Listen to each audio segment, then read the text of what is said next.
awak rasa, kenapa pasangan aku macam bercakap guna bahasa planet lain? Tak semestinya dia jahat. Mungkin dia cuma seekor burung lain. Setiap orang ada karakter unik macam burung.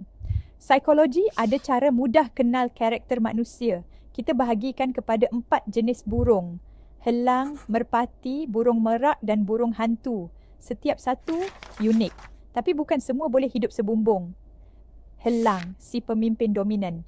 Tegas, suka kawal, target driven, benci kelembapan, suka result. Kalau curang, sebab rasa pasangan tak level dia. Merpati, si penyayang tapi sensitif. Setia, penyabar, caring, tak suka konflik, cepat terasa. Kalau curang, sebab emosi tak dihargai, rasa invisible. Dan burung merak, si ceria, suka perhatian, kreatif, bercerita, sosial, ekspresif, cepat bosan, suka excitement. Kalau curang, sebab pasangan tak dengar dia, tak puji dia.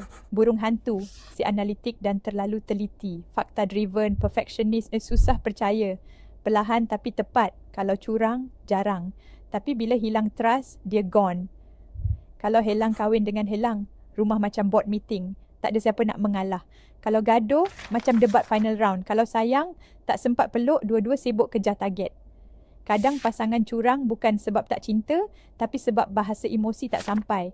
Helang nak result, merpati nak peluk, burung merak nak perhatian, burung hantu nak sistem. Dan percaya tak, bila hormon tak stabil, emosi makin pelik, pemikiran makin kabur, dan burung dalam diri pun hilang arah. Minum FT setiap pagi sebelum sarapan untuk bantu stabilkan hormon, kurangkan swing emosi dan bantu pasangan awak faham awak balik. Kalau awak merpati kahwin dengan eagle, belajar peluk sambil buat to-do list. Kalau awak burung merak kahwin dengan burung hantu, belajar bercerita ikut bullet point. Dan kalau hormon kacau, burung pun boleh terbang tak tentu arah.